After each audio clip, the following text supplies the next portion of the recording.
మామూలుగా అందరూ పాడాలి కదా.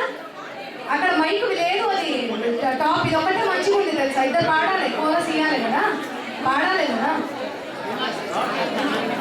సరే లోపలికి పిలవకండి, వదిలే బయట వదిలే, నేను అక్కడ పాట ఆడండి. Okay ready.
అందర